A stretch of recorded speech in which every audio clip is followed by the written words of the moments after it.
하나님께서 오늘 우리에게 주시는 말씀은 마가복음 10장 17절로부터 22절 말씀입니다. 예수께서 길에 나가실새 한 사람이 달려와서 꿇어 앉아 묻자오되 선한 선생님이여 내가 무엇을 하여야 영생을 얻으리이까? 예수께서 이르시되 내가 어찌하여 나를 선하다 일컫느냐? 하나님 한 분 외에는 선한 이가 없느니라. 네가 계명을 안 하니 살인하지 말라, 간음하지 말라, 도둑질하지 말라, 거짓 증언하지 말라, 속여 빼앗지 말라, 내 부모를 공경하라 하였느니라. 그가 여짜오되 선생님이여 이것은 내가 어려서부터 다 지켰나이다. 예수께서 그를 보시고 사랑하사 이르시되 내게 아직도 한 가지 부족한 것이 있으니 가서 내게 있는 것을 다 팔아 가난한 자들에게 주라. 그리하면 하늘에서 보화가 내게 있으리라. 그리고 와서 나를 따르라 하시니 그 사람은 재물이 많은 고로 이 말씀으로 인하여 슬픈 기색을 띠고 근심하며 가니라. 아멘. 현대인들이 좋아하는 판타지 소설 중에 두개골의 서라는 작품이 있습니다. 작가인 실버버그는 이 분야의 거장으로 권위 있는 SF 소설상인 휴고상과 네뷸러상을 5번씩 받았습니다. 그 내용이 이러합니다. 4명의 대학생이 미국 뉴욕에서 애리조나로 여행을 떠나는데 심약한 학자 타입의 유대인 일라이, 상류층 자식으로 부유하게 자란 티모시, 시인 지망생이자 동성애자인 네드, 촌구석 출신으로 명민하고 야심에 찬 올리버. 도무지 친해지지 못할 것 같은 이 네 남자가 자동차 한 대에 올라탄 데에는 목적이 있었습니다. 바로 영생을 얻겠다는 것입니다. 일라이가 도서관에서 찾아낸 고문서인 두개골의 서에는 영생을 얻는 길이 나와 있죠. 애리조나의 수도원에 가면 영생을 주는 수도사들이 있다는 거예요. 그런데 여기에는 조건이 있습니다. 넷이 짝을 지어 가야 한다는 것이죠. 그 중에 둘은 반드시 죽어야 합니다. 영생을 찾는 그 내용의 판타지 소설입니다. 최근에 국내에서 나온 영화배우 또 배우인 차인표 씨의 한국형 판타지 소설이 있습니다. 영생하는 그 인어의 기름을 차지하기 위해서 인간의 탐욕과 욕망을 그린 그 장편 소설이라고 하지요. 1200여 년 전의 세계와 그 현재를 연결하면서 이 땅에서 영원히 죽지 않고 그 영혼을 살기 위해서 이 인어를 차지하려는 암투가 벌어지는 소설입니다. 성도 여러분, 여러분들은 영생에 대해서 어떻게 생각하십니까? 유한하고 연약한 인간이 꿈꾸는 그 미지의 세계에서 영원히 산다는 것. 인간의 역사 속에서 가장 오래된 갈망 중에 하나가 이 영생을 얻는 것 아니겠습니까? 진시황이 불로초를 얻으려 했고 이집트의 파라오들은 영생을 얻고자 그 육신을 미라로 만들어 피라미드를 세웠던 거예요. 많은 종교가 영생의 길을 가르치고 있습니다. 불멸과 영생이라는 이 고전적이고 오래된 이 종교적 주제는 21세기의 이 지상을 마치 천국처럼 살아가는 현대인들에게도 꺼지지 않는 그 갈망의 무엇이라는 것입니다. 예수님이 길을 나가십니다. 한 사람이 달려오지요. 무릎을 꿇습니다. 그리고 묻습니다. 선한 선생님이여, 내가 무엇을 하여야 영생을 얻으리이까? 율법을 잘 지키며 살아온 이 사람이 예수님 앞에 나와서 그야말로 영생을 갈망하며 그것을 얻고자 그 길을 가르쳐달라고 요구한 것입니다. 그런데 오늘 성경은 이 사람의 이름을 소개하지 않습니다.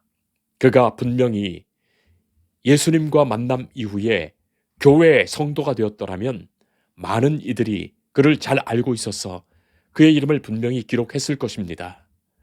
그러나 이분의 이름이 없는 것은 결국 교회의 일원, 교회의 성도가 되지 못했다는 것을 추측하게 합니다. 예수님과의 이 특별한 만남, 그리고 이 대화 후에 22절 말씀처럼 그는 슬픈 기색을 띠고 근심하며 돌아가서 예수님의 제자가 되거나 성도가 되는 데는 실패하고 말았음을 보여주고 있습니다.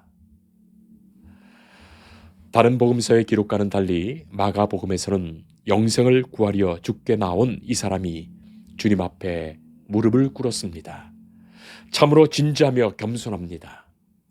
선생님이여, 내가 무엇을 하여야 영생을 얻으리이까? 무엇을 하여야 영생을 얻으리이까? 바로 이 질문에서 우리는 심각하고도 중요한 두 가지 문제를 우리 함께 나누어서 생각해 보겠습니다. 첫째는 영생에 관한 것입니다. 여러분들은 영생에 대해서 평소에 어떤 생각을 하십니까? 과연 영생이란 것이 있기나 한 것입니까? 영생, Eternal Life, 조의 아이오니온, 영원한 생명, 이 영생은 어떤 것입니까? 유한한 인간이 그야말로 잠시 세상을 사는 우리들이 마치 들의 풀과 같고 마치 안개 같은 우리가 영원한 생명을 얻을 수 있는 것입니까? 이 영원한 생명이라는 것은 도대체 무엇입니까? 임종을 맞아 지금 막 죽게 되더라도 조금이라도 더 살 방법이 있다면 무슨 대가라도 치르고서야 죽음을 늦추려고 온갖 노력을 다하지 않습니까? 그야말로 인생의 어리석음이 돈 벌려고 병 걸릴 만큼 죽을 고생을 하더니 결국 그 병 고치려고 벌어둔 돈 다 쓴다지 않습니까? 조금이라도 더 살려는 미련을 떨치기가 얼마나 어려운지요. 무슨 방법으로도 조금이라도 더 살려 하니 말이죠. 그런데 영생이라는 것, 한없이 사는 것, 그것을 말하는 것일까요? 영원한 생명이라는 것, 단순히 이 땅에서의 생명을 끝없이 연장하며 결코 끝나지 않는 삶을 사는 것 말하는 것일까요? 만약에 이 땅에 살면서 높은 권력과 부를 얻어서 자기가 누리고 싶은 것을 다 누리면서 자기 만족과 행복이 가득하다면 이 땅의 삶을 어떻게 해서라도 하루라도 더 연장하고 싶은 것이 사람의 마음일 것입니다. 그래서 영생이라는 것은 진시 황제 정도 되어야, 이집트의 파라오 정도 되어야 가질 수 있는 그런 욕망이 아닐까 싶은 것입니다. 그런데 만약에 반대로 이 땅에 살아가면서 병들고 상처받고 아프고 억압받고 슬프고 고통스러워서 하루라도 빨리 이 땅의 생을 마치고 싶은 생각이 든다면 도대체 영생이 무슨 소용이 있겠습니까? 한없이 끝도 없이 고통스러운 삶을 연장하는 것일까요? 성도 여러분, 그러므로 사람들이 생각하는 영생이라는 것은 이 땅의 삶이 행복하고 즐거운 자의 탐욕이 될 수도 있고, 이 땅에서 고통받는 자들은 거부하고 원치 않는 것이 되기도 합니다. 자, 그렇다면 성경이 말하는 영생은 어떤 것일까요? 하나님이 주시는 영생은 어떤 것일까요? 단지 이 땅의 것을 무한히 즐기면서 병들지 않고 죽지 않고 즐거움을 영원히 누리는 그런 것일까요? 성경이 말하는 영생은 그런 것 아닙니다. 단순히 끝없이 시간의 생명 연장을 말하는 것이 아닙니다. 영생은 하나님을 아는 지식이요. 영생은 주님의 말씀 안에 있으며, 영생은 주님이 주시는 생명수와 생명의 떡을 먹는 것이며, 영생은 충만한 기쁨과 감사와 만족에서 누리는 것이며, 영생은 저 천국, 하나님의 나라가 현실화되는 것입니다. 그리고 마침내 우리가 이 땅을 떠나서 이루어지는 것입니다. 바로 그것이 성경이 말하는 영생이에요. 그 영생에 관한 말씀이 성경에 가득합니다. 누구라도 기뻐하고 만족하며 감사하며 찬송하며 누릴 수 있는 가장 복된 생명으로서의 영생, 바로 그 영생을 하나님이 주십니다. 요한복음 3장 16절에서 하나님이 세상을 이처럼 사랑하사 독생자를 주셨으니 이는 그를 믿는 자마다 멸망하지 않고 영생을 얻게 하려 하심이라. 하나님이 사랑하시어 주신 겁니다. 독생자 예수 그리스도를 통하여 주신 것입니다. 믿음 안에 주신 것입니다. 멸망하는 것이 아닌 바로 그 영생입니다. 그 영생이어야만 우리에게 기쁨이요 만족이며 감사이며 찬송됩니다. 예수님은 요한복음 6장 27절에서 썩을 양식을 위하여 일하지 말고 영생하도록 있는 양식을 위하여 일하라 말씀하시죠. 세상에서 썩고 없어질 그 유한한 것에서 얻는 영생이 아닙니다. 영원하신 하나님 안에서 얻는 영생이에요. 둘째, 그렇다면 영생은 어떻게 얻을 수 있습니까? 성경은 의외로 아주 간단하게 이 영생을 우리에게 약속하고 있습니다. 그것을 찾아 미지의 세계로 험난한 여행이라도 떠나야 할 것 같은데, 온갖 악의 세력과 전투하며 그것들을 물리치고 죽을 고비를 다 넘어서 겨우 얻어내야 할 그 무엇 같은데, 천신만고 끝에 마침내 인간의 노력으로 죽을 힘을 다하여 얻어낼 수 있는 그 무엇 같은데, 성경은 그 영생의 길이 단지 예수 그리스도를 믿는 것, 그를 나의 구주로 영접하는 것이라고 너무나도 단순하게 말합니다. 그것이 하나님 나라를 선포하시는 예수님이 주신 복음의 단순한 핵심입니다. 오늘 마가복음 말씀에 등장한 이 한 사람도 영생을 구하는 구도자입니다. 그런데 그는 예수님 앞에 나와서도 마음이 복잡하지요. 자신이 무엇을 하여야 영생을 얻을 수 있을까 질문한 것처럼 무엇을 하고 있었고 또 무엇을 해야 쟁취할 수 있다는 그 강박관념에 사로잡혀 있습니다. 이 사람은 어렸을 때부터 계명을 다 지켰다고 스스로 말하고 그렇게 믿고 있는 사람입니다. 무엇인가를 행동으로 증명하고 행하면 된다고 믿고 있는 사람이에요. 그러나 율법을 행한다는 것은 단순히 어떤 행동을 따르는 것이 결코 아닙니다. 그 율법 조항, 그 한마디 한마디 말씀에는 하나님의 마음이 들어있어요. 하나님은 그 마음을 진정으로 기뻐하며 따르기를 원하십니다. 그래서 하나님은 우리의 마음을 보십니다. 율법 뒤에 있는 하나님의 마음을 진정으로 기뻐하며 마음을 다하여 따르라 하시는 거예요. 사도 바울의 신학도 바로 그것을 강조했던 겁니다. 율법의 조항이 아니라 오직 믿음으로 구원받는다는 말씀이 바로 그것입니다. 타락한 우리의 마음, 불순종하는 우리의 마음, 죄로 물든 우리의 마음에서 내가 율법을 지킨다고 하면 할수록 점점 더 깊은 위선에 빠지고 철저히 그것이 외식이 되고 만다는 것을 분명히 깨닫게 하시며 오직 예수 그리스도의 복음만이 우리의 마음을 새롭게 하시고 우리의 마음에 자유를 주시고 우리를 구원하시며 영생을 주시는 것이라고 말씀합니다. 예수님은 그 사람을 보십니다. 21절 말씀 보면 예수님이 그를 보시며 사랑하사 라고 되어 있지요. 예수님은 죄인을 사랑하십니다. 거짓된 위선자일 수밖에 없지만 예수님은 당신 앞에 나온 한 심령을 사랑하십니다. 예수님은 지금도 우리를, 나를, 당신을 사랑하십니다. 예수님의 그 사랑이 임하며 우리에게 말씀하시지요.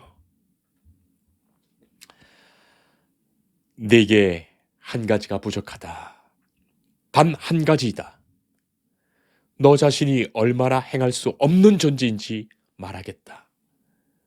너 자신이 얼마나 자신의 기준에서 행하고 있는지를 보여주겠다. 그러므로 네가 스스로 행할 수 있다는 생각을 버리고 나를 따르라 하시는 거예요. 바로 그 말씀에서 내게 있는 것을 다 팔아 가난한 자들에게 주라. 그리하면 하늘에서 보화가 내게 있으리라. 그리고 와서 나를 따르라 말씀하신 거예요. 성경은 그가 재물이 많은 고로 그래서 슬픈 기색을 띠고 근심하며 떠났다고 말합니다. 내가 이 땅에서 많은 것을 가지고 많은 것을 즐기며 많은 것을 누리고 사는 삶에서 이 세상에서 죽지 않고 영원히 살고자 영생을 구했는데 만약 지금 내가 누리던 것을 다 버려야 한다면 그리고 이 땅에서가 아니라 보이지도 않고 알지도 못하는 하늘에서의 영생이라면 그것은 주저할 것이 되고 만 것이에요. 여러분들에게는 어떻습니까? 이 세상에서 누린다면 몰라도 저 세상에서 누리는 것을 어떻게 믿을 수 있단 말입니까? 그러하기에 지금의 것, 현실의 것, 지금 생생한 것이 더 좋다는 거예요. 사랑하는 성도 여러분, 뱃속의 아이가 엄마 뱃속이 너무나도 좋지요. 모든 것에 만족합니다. 더는 바랄 것도 없습니다. 그러나 시간이 되면, 정해진 시간이 되면 엄마 뱃속에서 나와야 합니다. 이제는 점점 불안해지죠. 이곳을 떠나 거기에서 어떻게 살 수 있을지 모르기 때문입니다. 살 수 없을 것 같습니다. 자연스럽게 때가 되어서 아기가 나와야 하는데 만약 끝까지 나가지 않으려 한다면 억지로라도 빼내야 하겠죠? 만약 그렇지 않는다면 그 안락하던 뱃속에서 죽고 맙니다. 아이가 엄마 뱃속에서 나오면 왕 하고 울지요? 모든 것이 달라졌습니다. 이제는 모든 것을 잃은 듯 해서입니다. 그러나 탯줄을 끊어야 하고 잃어야 합니다. 그래서 새로운 생명을 살게 됩니다. 우리의 이 땅에서의 생명도 마찬가지예요. 때가 되면 우리는 모든 것을 잃어버리고 이것을 떠나야 합니다. 성도 여러분, 그래서 때로는 우리가 가진 것을 다 잃는 것이 축복이 될 수 있어요. 내가 가진 물질을 다 잃고서라도 주님을 만난다면, 내가 가진 건강을 다 잃어 병들고야 주님을 만난다면, 때로는 내가 사랑하는 모든 것, 내가 누렸던 명예와 지위를 다 잃고서야 주님을 만난다면, 그때 그는 모든 것을 잃었다고 생각하지만 아닙니다. 그는 전부를 얻은 거예요. 운전을 하면서 극동방송을 주로 듣는데 방송에서 어떤 부인이 이렇게 고백합니다. 건강하던 산부인과 의사였던 남편이 급성 간암으로 하루아침에 죽게 됩니다. 날벼락 같은 일입니다. 그렇게 멀쩡하고 건강하던 사람이 그러나 죽기 바로 직전에 목사님을 모셨고 자기의 죄를 다 주께 털어놓고 고백하며 주님을 영접했더랍니다. 그렇게 돈을 많이 벌려고 몰래 낙태 수술을 수없이 해왔는데 눈물을 흘리면서 죄 용서를 구했다는 거예요. 날벼락 같은 일이었지만 지금은 부인이 너무나도 감사드린다고 고백합니다.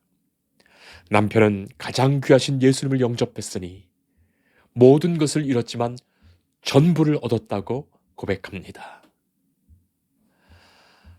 사랑하는 성도 여러분, 예수님보다 더 귀한 분이 없습니다. 더 귀한 것 없습니다. 단순히 찬송만이 아니죠. 찬송의 가사만이 아닙니다. 우리가 그렇게 찬송을 부르지만 사실은 우리가 겨우 내 기준에서 적당히 예수님을 믿고 있는 것, 그것 아닐까요? 정말로 예수님보다 더 귀한 분이 없는 삶을 여러분 살아가십니까? 사실 10만 원만 준다 해도 이 예배에 안 나올 사람이 얼마나 많을까요? 나야 10만 원에 끄떡 없다 말하더라도 가격을 충분히 올려주면 다 타협할 것이에요. 자기 자신을 믿을 것이 아닙니다. 내 믿음을 믿을 것 아닙니다. 전적으로 이 문제는 내 능력, 내 행위, 내 열심이 아니라 주께서 긍휼히 여겨주시며 불쌍히 여겨주시며 나를 사랑하시는 주님이 내 안에 찾아오시며 나는 그분을 영접하며 전적으로 나를 당신의 자녀 백성 삼으시는 그 안에서 이루어지는 거예요. 성도 여러분, 이 사람은 차라리 아무것도 없었더라면 이렇게 슬픈 기색을 띠지는 않았을 것입니다. 우리가 갖지 못한 것이 때로는 은혜입니다. 우리가 건강하지 못한 것이 때로는 은혜입니다. 차라리 없어서, 가지지 못해서 포기한 자에게는 하나님의 것, 하늘의 것, 영원한 것이 눈에 환하게 보이는데 이 땅의 수많은 사람들은 가지고 있는 것들로 인해서 하늘의 것을 못 보고 마는 거예요. 예수님은 요한복음 5장 24절에서 말씀하십니다. 내가 진실로 진실로 너희에게 이르노니 내 말을 듣고 또 나 보내신 이를 믿는 자는 영생을 얻었고 심판에 이르지 아니하나니 사망에서 생명으로 옮겼느니라. 기도하겠습니다. 주님, 예수님을 진정으로 영접하며 주님을 내 마음에 모십니다. 주님은 내 생명의 주인이십니다. 주의 뜻대로 하옵소서. 하나님이 하실 수 있음을 믿고 주께서 저 하나님의 나라를 주심을 믿고 내가 영생을 얻은 자로 그 심령과 마음으로 주 안에 살게 하옵소서. 이제는 주께서 내 생을 인도하여 주옵소서. 오히려 병들어 주님을 영접하게 되고 오히려 사업이 망해서 주님을 영접하게 되고 오히려 실패하여 주님을 영접하게 된다면 그것이 내게 은혜일 뿐입니다. 주님이 내 안에 계시기에 주의 나라를 영원히 살게 하옵소서. 예수님 이름으로 기도합니다. 아멘. 주님을 늘 믿으며 그 손을 의지하고 내 몸과 마음을 바쳐서 끝까지 충성하리.